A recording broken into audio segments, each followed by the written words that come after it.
विद्यार्थी मित्रों नमस्कार। मैं वीरेंद्र मिश्रा आप सबका हार्दिक स्वागत करता हूं। विषय सामाजिक विज्ञान कक्षा 10। मित्रों 13वें पाठ उत्पादन उद्योग की चर्चा कर रहे थे, जिसके अंतर्गत एल्यूमिनियम गलाना ये पॉइंट चलाना है। लोहा फौलाद के बाद दूसरा महत्वपूर्ण उद्योग एल्यूमिनियम गलाने का है। ये धातु वजन में हल्की, मजबूत, टिकाऊ, बिजली की सुवाहक एवं जंग न लगे ऐसी विशेषता है। बॉक्साइट यह एल्यूमिनियम की कच्ची धातु है। इसमें अन्य मिश्र धातुएं मिलाकर मोटर, रेल, हवाई जहाज एवं यांत्रिक साधन बनाने में उपयोगी है। एल्यूमिनियम के उत्पादन में 40-50% खर्च बिजली में होता है। इससे जहां बॉक्साइट जल विद्युत सरलता से प्राप्त हो वहां ये उद्योग स्थापित होता है।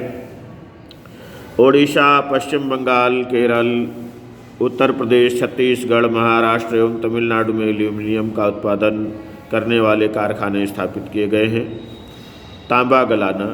मित्रों विद्युत सुवाहकता तथा अन्य धातुओं के साथ सरलता से मिल जाने के गुणधर्म के कारण तांबे का उपयोग बढ़ा है।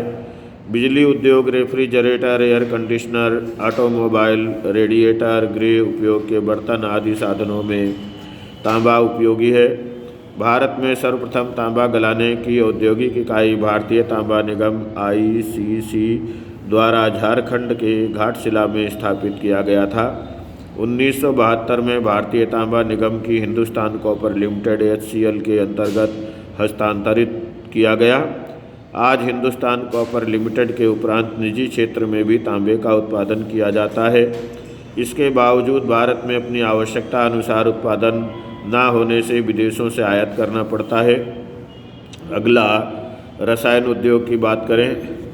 रसायन उद्योग के उत्पादनों में भारत का स्थान महत्वपूर्ण है। रसायन के दो प्रकार हैं, कार्बनिक रसायन एवं अकार्बनिक रसायन।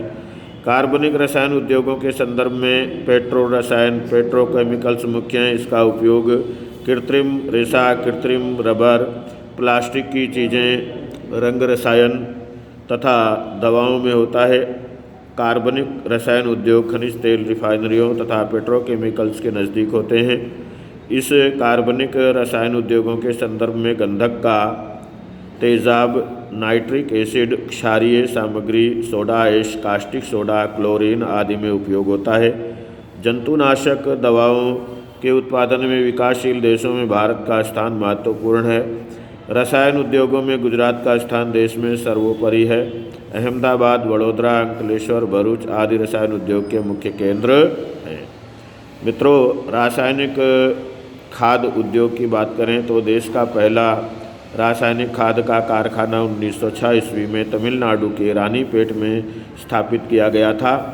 इस उद्योग का विकास फर्टिलाइजर कॉरपोरेशन ऑफ इंडिया द्वारा प्रस्थापित बिहार के सिंदरी नामक कारखाने में हुआ। गुजरात, तमिलनाडु, उत्तर प्रदेश, पंजाब एवं केरल में खाद उद्योग केंद्रित हुआ है। गुजरात में कलोल, कंडला, भरूच, वडोदरा आदि स्थानों पर रासायनिक खाद के कारखाने हैं। मित्रों प्लास्टिक उद्योग की बात करें तो प्लास्टिक उद्योग को सनराइज इंडस्ट्री भी कहते हैं। देश में प्रतिवर्ष उत्तरोत्तर प्लास्टिक के कच्चे माल की मांग में लगातार वृद्धि हो रही है। वाटर प्रूफिंग तथा सांचे में ढाले जा सकने वाले गुणधर्म के कारण पैकिंग रसायनों के संचयन, टेक्सटाइल, भवन निर्माण, वाहन निर्माण, इलेक्ट्रॉनिक्स आदि में इसका उपयोग होता है। दिल्ली, मुंबई, कोलकाता, बेंगलुरु, वडोदरा, वापी, कानपुर, कोयम्बटूर एवं चेन्नई प्लास्टिक उत्पादन के महत्वपूर्ण केंद्र हैं। सीमेंट उद्योग की बात करें मित्रों तो भवन निर्माण, सड़कें, बांध इत्यादि के निर्माण के लिए सीमेंट अनिवार्य है। भारत का स्थान सीमेंट उत्पादन में चीन के बाद दूसरा है। विश्व का लगभग 6% उत्पादन करने वाला देश है। चूना पत्थर, कोयला, चिरोड़ी, बॉक्साइट, चिनाई मिट्टी आदि सीमेंट बनाने के कच्चे माल हैं। कच्चे माल एवं उत्पादन वजन में भारी होने से सीमेंट के कारखाने जहां कच्चा माल अधिक प्रमाण में उपलब्ध हो रहा है यही स्थापित हैं। मित्रों ये लाइन फिर से सुन लीजिए। चिनाई मिट्टी आदि सीमेंट बनाने के कच्चे माल हैं। कच्चे माल एवं उत्पादन वजन में भारी होने से सीमेंट के कारखाने जहां कच्चा माल अधिक प्रमाण में उपलब्ध हो वहीं स्थापित हुए हैं। गुजरात में इस उद्योग का अच्छा विकास हुआ है। परिवहन के साधनों का उद्योग। यात्रा के लिए अनेक वाहन आपने देखे होंगे। पहले पशुओं से खींचे जाने वाले वाहन थे जिनकी गति धीमी थी। आज आधुनिक युग में मार्ग विकास के साथ तीव्र गति वाले वाहनों का उपयोग क्रमशः बढ़ा है। इन वाहनों का निर्माण करने वाले उद्योग परिवहन उद्योग कहलाते हैं। रेलवे की बात करें तो भारत में यात्रा के लिए रेल सेवा का कार्य प्रशंसनीय है। रेलवे अपनी आवश्यकता के उपकरण जैसे कि रेल इंजन, यात्रा एवं मालगाड़ी के डिब्बे आदि स्वयं तैयार करती है। इनका निजी स्तर पर भी उत्पादन अधिक होता है। रेल इंजन 3 प्रकार के होते हैं, भाप, विद्युत एवं डीजल। वर्तमान समय में भाप से चलने वाली इंजन अब पर्यटन के उद्देश्य से चलाई जाने वाली हेरिटेज का विरासत रेलों में ही उपयोग किए जाते हैं। डीजल तथा विद्युत इंजनों का उत्पादन पश्चिम बंगाल के मिहिजाम में चितरंजन लोकोमोटिव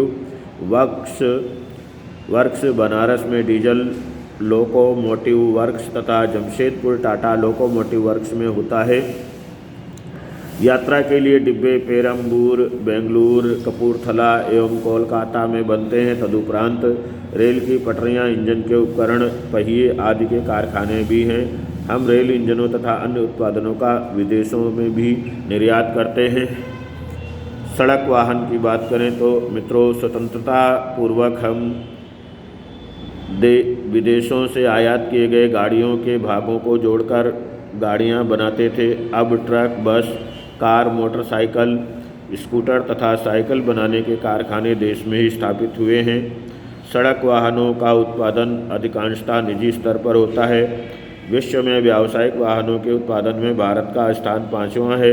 वर्तमान में भारत में तैयार होने वाले वाहनों तथा इनके विभिन्न भागों का विदेशों में निर्यात किया जाता है। ट्रैक्टर तथा साइकिल का बड़े प्रमाण में उत्पादन होता है जिसका हम निर्यात करते हैं।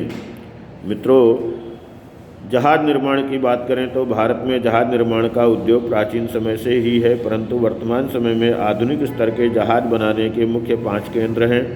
विशाखापट्टनम, कोलकाता, कोचीन, मुंबई एवं मारमा, गोवा जो सार्वजनिक क्षेत्र के हैं। कोची एवं विशाखापट्टनम में बड़े आकार के जहाज़ों का निर्माण होता है। तदुपरांत निजी क्षेत्रों वाली जहाज़ों की गोदियां भी स्थानीय आवश्यकताएं पूर्ण करती हैं। हेलीकॉप्टर का उत्पादन भी हमारे देश में होने लगा है। सैन्य आवश्यकता के लिए बेंगलुरु, कोरापुट, नासिक, हैदराबाद एवं लखनऊ में हवाई जहाज़ उद्योग की इकाइयां स्थापित की गई हैं।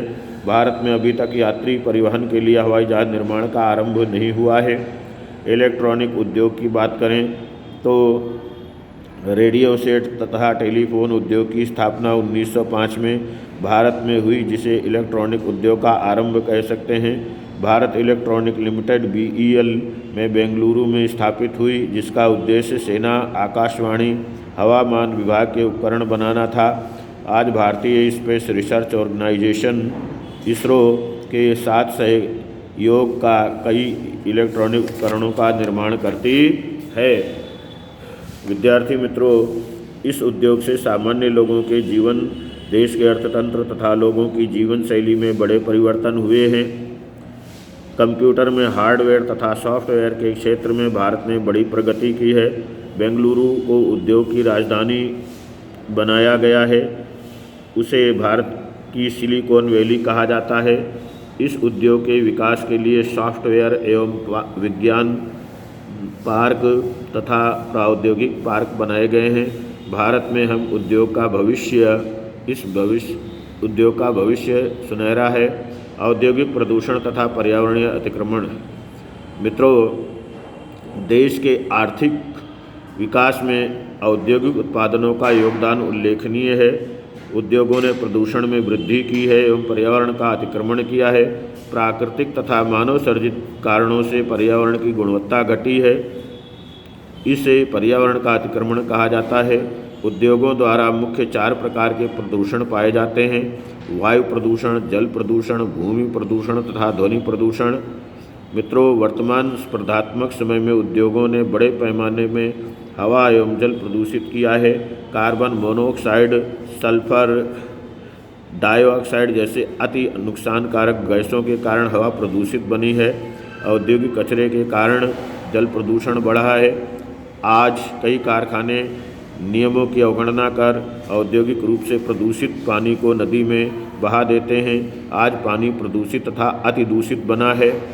ध्वनि प्रदूषण भी मानव जीवन के लिए बहरेपन का कारण है। अतिशय आवाज़ के कारण मनुष्य मानसिक तनाव का भी अनुभव करता है। मित्रों, पर्यावरणीय अतिक्रमण रोकने के उपाय: देश का विकास हो परंतु साथ में पर्यावरण का विनाश ना हो, इस तरह विकास करना है। औद्योगिक विकास का योग्य आयोजन कर प्रदूषण की मात्रा घटाई जा सकती है। उपकरणों की गुणवत्ता तथा ईंधन के चयन के द्वारा भी प्रदूषण कम किया जा सकता है। वायु में उत्सर्जित होने वाले प्रदूषण को फिल्टर, स्क्रबर यंत्र, प्रेसिपिटेटर्स द्वारा नियंत्रित किया जा सकता है। उद्योगों के प्रदूषण पानी की प्रक्रिया को शुद्ध किया जा सकता है। मित्रों, स्वाध्याय के प्रश्न आप अवश्य लिख लीजिए, याद कर लीजिए। इनके अलावा भी और भी अतिरिक्त प्रश्न आप लिख सकते हैं, याद कर सकते हैं। आपको वीडियो जैसा भी लगा हो उसके बारे में आप अपनी अमूल्य राय हमें अवश्य दीजिए। धन्यवाद।